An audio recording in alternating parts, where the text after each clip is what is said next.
down, for me, it's one of the greatest honors I will have had as president. Not because I did it, you did it. Democrats and Republicans. But it's an enormous, enormous honor. Thank you for what you've done. And by the way, typical of most of us in Congress and Senate, I went down the other end of the hall first and thanked your staffs because I know who does the hard work.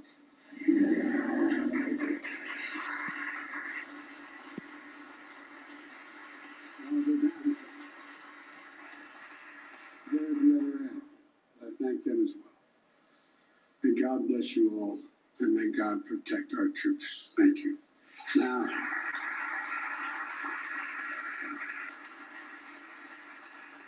I'd like to invite up while I sign Senator Tina Smith, Senator Ed Markey, Senator Raphael Warnock, Senator John Cornyn, Rep. John Clyburn, Representative Hello. Gordon Lee, Representative Danny Davis, Chair Joyce Beatty, and Sheila Jackson Lee, Can you hear it? and Ms. Oprah. Miss who? President Biden inviting several members of Congress, both the House and the Senate, to the podium, the table where we will sign into federal law Juneteenth, making it a federal holiday. You mentioned Ms. Opal Lee. Final name you invited up to that table. 94 years old. She's been fighting for many, many years for this to become a federal holiday. She's a retired Fort Worth educator. And at 94, she told the local reporters, "I'm so delighted to know that suddenly we've got a Juneteenth. It's not a Texas thing, not a black thing. It's an American thing," she said. It's apparently always been a holiday in Texas. I didn't know that. Also not lost on us the significance of the Vice President holding Opal Lee's hand. Vice President Kamala Harris beginning the comments in the east room of the White House there. The first woman Vice President, but the first Vice President of color marking this historic day in our country.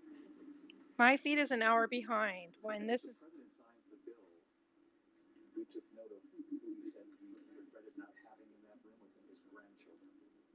He said, because this is a day when all Americans can learn part of our history, the distance that we have come, Hello. the distance we must still travel. I'll play the beginning when he's done. This is an hour behind live. Watching this with me, our national correspondent. You celebrated Juneteenth as a little boy, and you met many members of your community, your own friends, some of them didn't even know what the holiday meant. I did, David. We were, when I was a child, members of a AME Black Methodist Church. It was a family reunion. You had to bring a dish. It had to be good. It was on a hot day like this one in June. It was a celebration that usually didn't happen in mixed company, but that is changing today. And now there's the question over symbolism versus substance. The debate that will take place in Washington and in state houses across the country about passing laws to enforce and underline the very freedoms that this holiday celebrates. David? Steve, thank you. President holding up that bill, he has now signed into law, marking Juneteenth a federal holiday. And as you heard Steve say there, and we love that he shared the story with us, that as a boy, he celebrated Juneteenth with his family.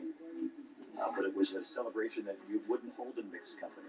And as Steve so smartly pointed out, hopefully beginning today, that is no longer the case in this country. That Americans will learn the history Hello. behind the final black slaves in Texas who waited years after the Emancipation Proclamation before learning that they had freedom too. The president speaking to Opal Lee, who he said he met in Nevada not long ago during the presidential campaign, he jokingly said she told him that she loved him. And he said, "I'd like to believe that she does." We'll ask for that at some point if we get the chance or the honor to meet her, but we are sure, certain that she loves what has happened today, after many years again, fighting for this to become federal law.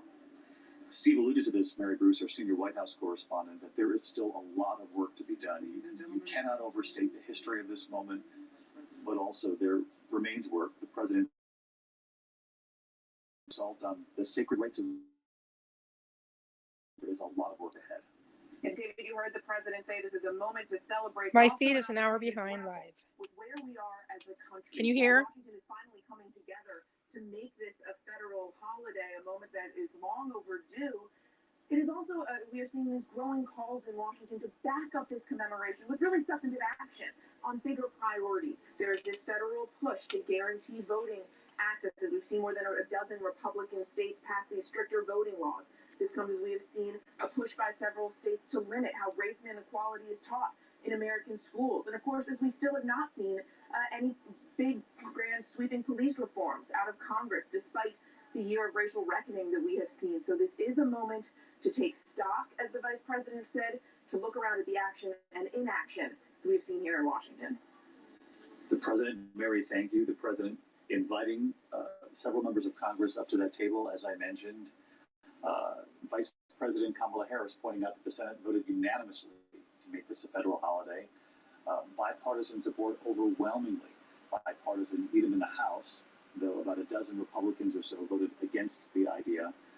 Still, this is a rare moment in Washington and a historic one, given a support for this on both sides and overwhelming support for that matter. Leah Wright-Pagor is a professor of American history at Brandeis. She's also an ABC News consultant. And Leah, great to have you with us. You and I were talking earlier, and I found it interesting that you considered today somewhat of a surprise, somewhat unexpected, but given what you've witnessed in this country over the last year, George Floyd, the reckoning over race, the long overdue conversation in this country, that perhaps this moment was fueled by all of that. Well, I think one of the things that's so deeply surprising about this moment is just how unanimous it was. We just heard that the Senate voted for this unanimously. Almost all of the representatives in the House of Representatives, except for a handful, voted for this. They pushed it through enthusiastically, and that's after years and years and years of people pushing for Juneteenth to become a federal bill. So it all happened very rapidly. But at the same time, this is, I think, something to be expected. And it's something that is directly connected to the protests that we've seen over the last year or so. To be expected? The death of George Floyd and the murder of George Floyd, which is that in the immediate aftermath of that first round of protests and rebellions, one of the things that we saw was that the call for Juneteenth to become a federal holiday emerged much louder than it had in the past, but also that organizations, corporations, private institutions very readily turned to the idea of Juneteenth as a way to essentially atone in a rather simple fashion for everything that had gone on. So certainly it doesn't meet the demands of activists, of civil rights leaders, of people that are pushing for dramatic institutional and structural change in this country. But it began to get at the symbolic element of inequality that has persisted in this country for so long. And as you point out, it's the beginning of an important conversation, one that's long overdue, and perhaps the true hard work begins now. Not to say that this wasn't hard work indeed, particularly when you see images of Opal Lee, who has fought for this for so long, legislators and supporters of this moment whispering into the president's ear. And we took note that the vice president said as she stood there in the East Room opening with her remarks that we are gathered here in a house built by enslaved people, just footsteps away from where President Abraham Lincoln signed the Emancipation Proclamation. And she explained how those final black slaves in the South in Texas waited years before learning they were free. A programming note here, Juneteenth, Together We Triumph, a Soul of a Nation special event. It airs tomorrow night, Friday night, right here on ABC, a celebration and resilience and observance of Juneteenth. It also features Michael Strahan's interview with former President Barack Obama. That's tomorrow night beginning at 9 p.m. Eastern. And before I let you go, we just thought we would end this special report with that image of Opal Lee, the president kneeling right before her. She is 94 years old, again, an educator from Fort Worth, Texas. And when that state and just a couple of other states recognized Juneteenth, she then made it her project, her wish that this would become a federal holiday. And today, that has happened. Our coverage continues on ABC News Live and at abcnews.com. The entire team back for World News Tonight. I'll see you then. In the meantime, good day. This has been a special report. from ABC News. Why are so All many right, let's switching see. their Medicare coverage to Kaiser Permanente Senior Advantage? Is it because there's zero I'm monthly looking premiums, for zero annual deductible, And zero copays for preventive care. Saturday, or June because you get 19th, quality care and 2021. affordable coverage? That also All right, prescription drug coverage. Maybe it's because you can visit your doctor, get tests, I'm looking and for a refill feed of Often Juneteenth. I'm looking for or a because feed you get your of, choice of all excuse available me, the Kaiser whole Permanente thing doctors. that we All missed. available doctors and even specialists welcome Kaiser Permanente Medicare Health Plan members. Or is it because Kaiser Permanente's Medicare Health Plan is rated 5 out of 5 stars in Oregon and Southwest Washington? That's Medicare's highest possible rating. Call 1-877-294-0465 and get your free Kaiser Permanente Guide to Medicare. That's 1-877-294-0465. All right, people like the what's for dinner question. We'd love to change your life. And don't take it if 3 you're on events dialysis. today. It has Let's to see what be they are. Taking Jardiance with a sulfonylurea or insulin. OSF Juneteenth celebration. What is OSF? I'll just click interested so that I can go back and look at it later. All right, let's see. Mr. Clean Magic Erasers.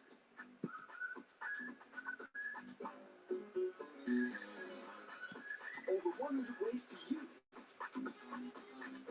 Mr. Clean Magic Erasers.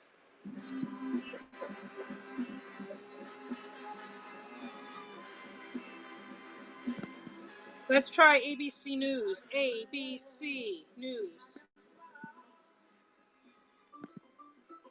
Can you be free of hair breakage worries? We invited Maho to see for herself that new Dove breakage remedy gives Biden damaged hair testy the response to needs. Caitlin Even with Collins. repeated Yeah, treatments, he hair apologized. Dove shows 97% less breakage. Strong hair with Where's new the Dove other? breakage remedy. Lactate is 100% real milk. What are they saying? You can enjoy it even if you simply Joe dairy. Biden's comments. So anyone She who says asked him lactate isn't real a milk is question also saying about maybe here isn't a real whether cow. or not he was confident. Why are you so confident Putin will All the change serums his out there? behavior, Mr. Not President? one in the Joe right. Biden never said that. And so that sort of is, journalism 101. You can't mischaracterize someone's words, especially not the president. But Joe Biden overreacted. He shouldn't have reacted that way. I think he cussed as well in response. He didn't And curse. He that is said if you kind don't of understand, then unbecoming you're in the wrong of the business. office. And I know people want to say, well, this is like, Uncle Joe. But Uncle Joe is now the president of the United States. And while that was a really long trip, 8-day trip on foreign soil, he is older. I'm sure he was exhausted. He has to maintain the temperament of the president of the United States. So I was disappointed that he reacted that way, but I'm pleased that he apologized, something that you haven't seen in the past 4 years. So that's just my take, Whoopi. All right, that's a good take. And we're going to take it away. That's how we do. We'll be right back. All right, let me see if I can. I'm still looking for the feed of. All right, 1 hour ago. Let's watch this one. So throughout history, Juneteenth has been known by many names. Jubilee Day, Freedom Day, Liberation Day, Emancipation Day, and today, a national holiday.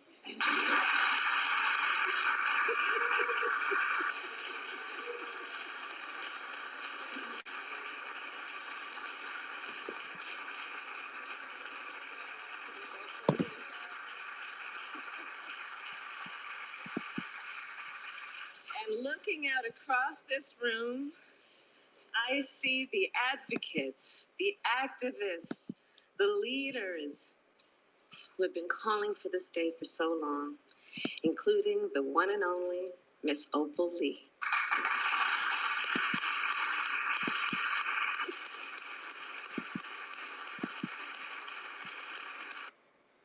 Why did it stop?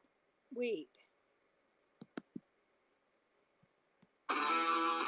Excuse me, I don't need your ads.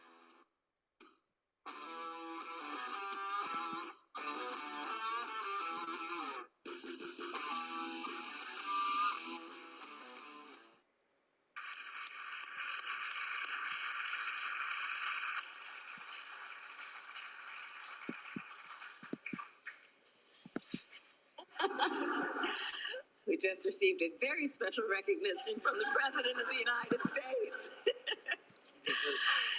And I see members of Congress. What was the special members recognition? Of the congressional... We kneel down to talk to her. I'm trying to get the video up. We just received a very special recognition from the President of the United States. And I see members of Congress, members of the Congressional Black Caucus, members of the United States Senate who passed this bill unanimously. And all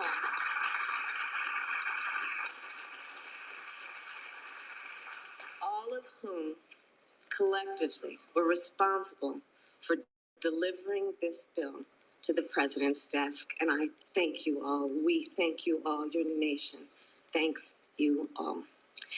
And you know, when we establish a national holiday, it makes an important statement. National holidays are something important. These are days when we as a nation have decided to stop and take stock, and often to acknowledge our history.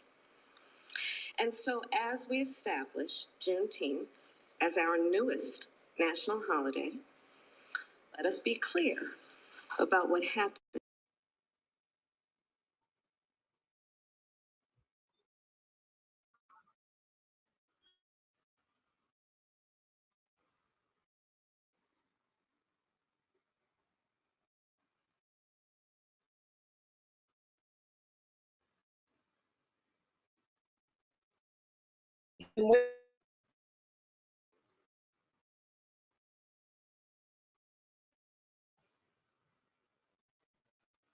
Wait for it.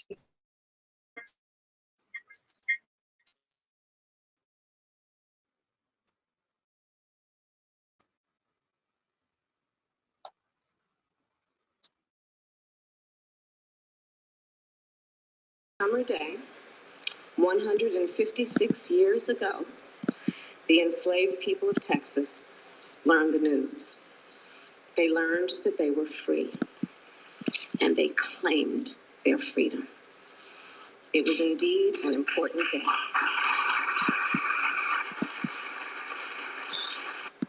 Sorry, this is really frustrating.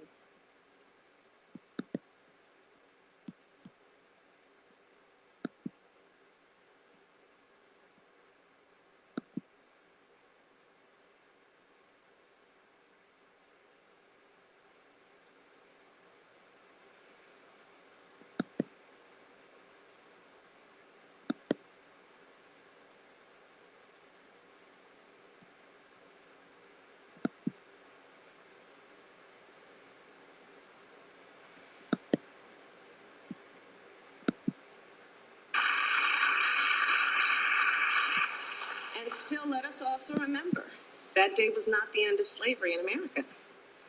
The truth is, it would be 6 more months before the 13th Amendment was ratified, before enslaved people in the South and the North were free. So as we commemorate the history of Juneteenth, as we did just weeks ago with the history of the Tulsa Race Massacre, we must learn from our history, and we must teach our children our history, because it is part of our history as a nation. It is part of American history. So let me end by saying this. We are gathered here in a house built by enslaved people. We are footsteps away from where President Abraham Lincoln signed the Emancipation Proclamation. And we are here to witness President Joe Biden establish Juneteenth as a national holiday. We have come far, and we have far to go. But today is a day of celebration. It is not only a day of pride, it is also a day for us to reaffirm and rededicate ourselves to action And with that, I say, happy Juneteenth, everybody. And with that, I introduce the President of the United States, Joe Biden.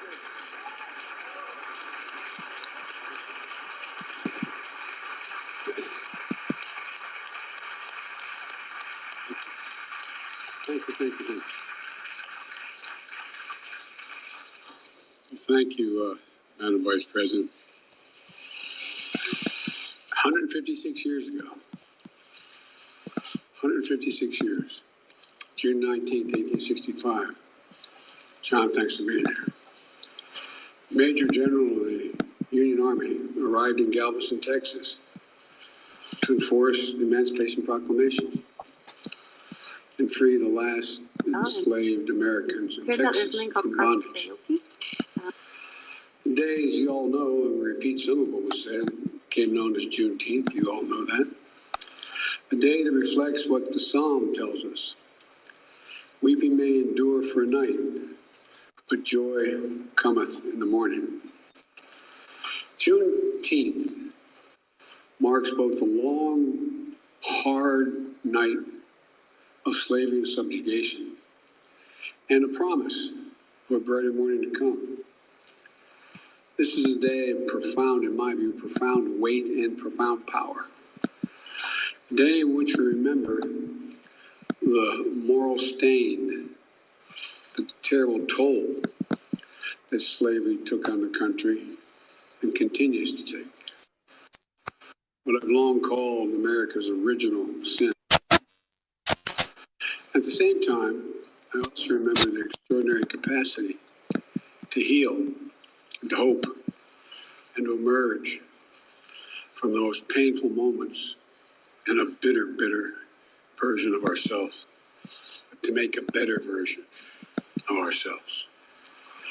And today we consecrate Juneteenth for what it ought to be, what it must be, a national holiday. As the Vice President noted, a holiday that will join the others of our national celebrations, our independence, our laborers who built this nation, our servicemen and women who served and died in its defense. And the first new national holiday since the creation of Martin Luther King holiday nearly 4 decades ago. I'm grateful to the members of Congress here today, in particular the Congressional Black Caucus, who did so much to make this day possible. I'm especially pleased that we showed the nation that we can come together as Democrats and Republicans to commemorate this day with an overwhelming bipartisan support of the Congress. I hope this is the beginning of a change in the way we deal with one another. We're blessed to mark the day in the presence of Miss Opal Lee. As my mother said, God love her.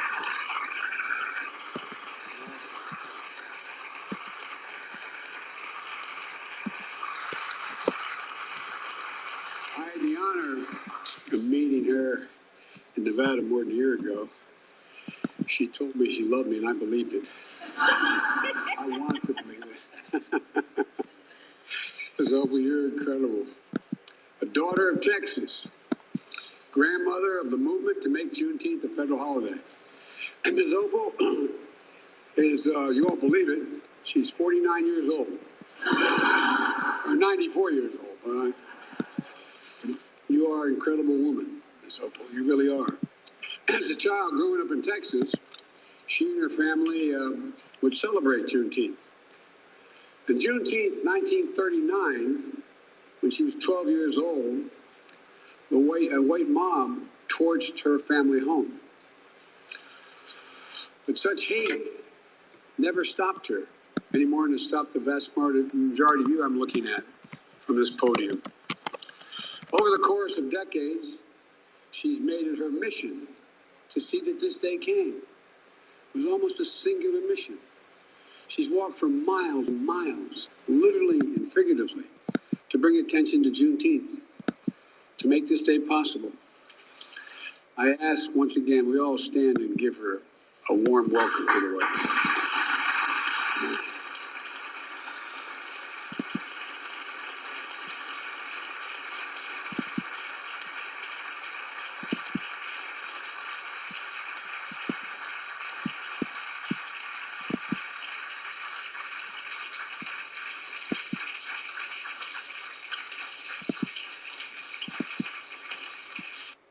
Damn it! I'm sorry, but they keep interrupting with freaking ads.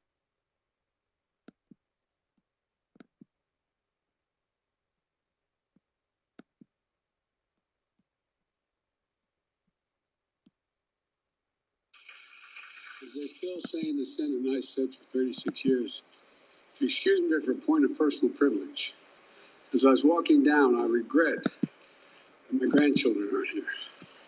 Because this is a really, really, really important moment in our history. By making Juneteenth a federal holiday, all Americans can feel the power of this day and learn from our history and celebrate progress and grapple with the distance we've come, but the distance we have to travel, Jim. You know, I said a few weeks ago, marking the 100th anniversary of the Tulsa Race Massacre, great nations don't ignore their most painful moments. Great nations don't ignore their most painful moments. They don't ignore those moments in the past. They embrace them. Great nations don't walk away. We come to terms with the mistakes we made. And in remembering those moments, we begin to heal and grow stronger. The truth is, it's simply not enough just to commemorate Juneteenth. After all, the emancipation of enslaved Black Americans didn't mark the end of America's work to deliver on the promise of equality. It only marked the beginning. To honor the true meaning of Juneteenth, we have to continue toward that promise because we've not gotten there yet. The Vice President and I and our entire administration and all of you in this room are committed to doing just that. That's why we've launched an aggressive effort to combat racial discrimination in housing. Finally address the cruel fact that a home owned to this day by a Black American family is usually appraised at a low rate for a similar home owned by a white family in a similar area. That's why we committed to increasing Black home ownership, one of the biggest drivers of generational wealth. That's why we're making it possible for more Black entrepreneurs to access capital because their ideas is good, they lack the capital to get their fair share of federal contracts so they can begin to build wealth. That's why we're working to give each and every child 3 and 4 years of age, not daycare, but school in a school.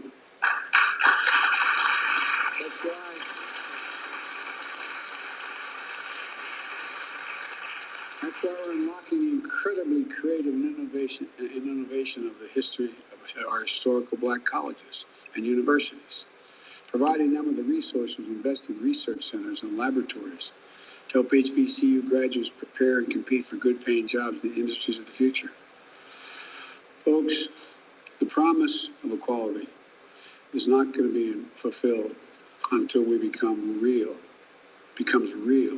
in our schools and on our main streets and in our neighborhoods. Our healthcare system, and ensuring that equity is at the heart of our fight against the pandemic.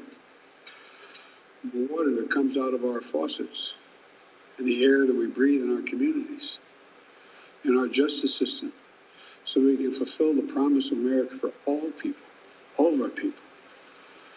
And it's not going to be fulfilled so long as the sacred right to vote remains under attack.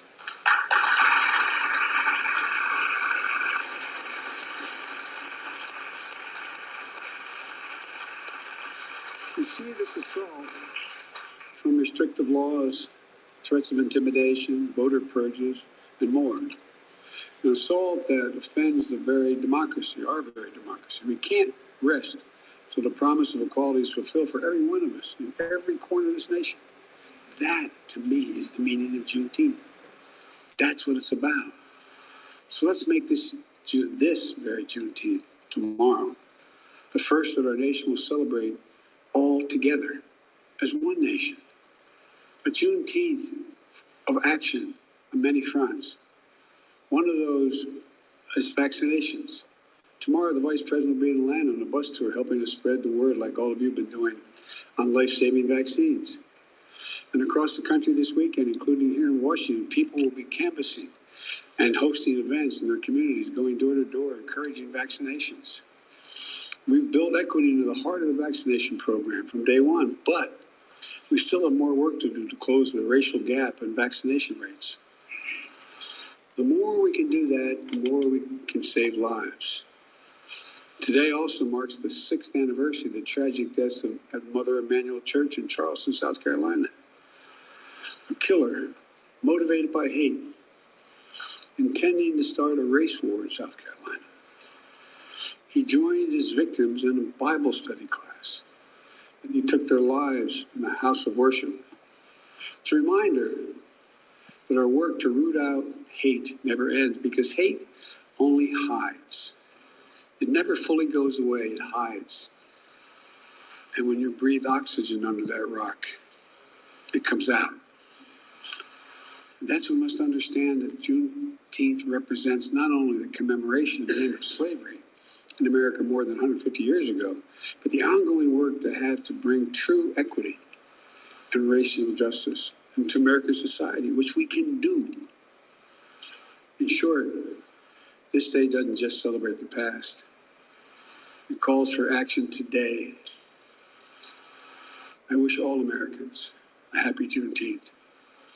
And I'm starting in a moment going to sign into law, making it a federal holiday. And I have to say to you, I've only been president for several months, but I think this will go down for me, one of the greatest honors I will have had as president, not because I did it, you did it, Democrats and Republicans, but it's an enormous, enormous honor.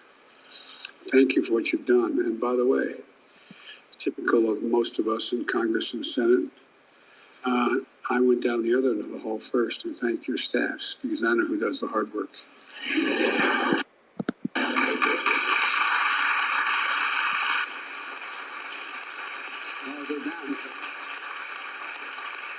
They're at the other end, but I thank them as well. May God bless you all, and may God protect our troops. Thank you. All right. Have a good day. Thanks for listening with me.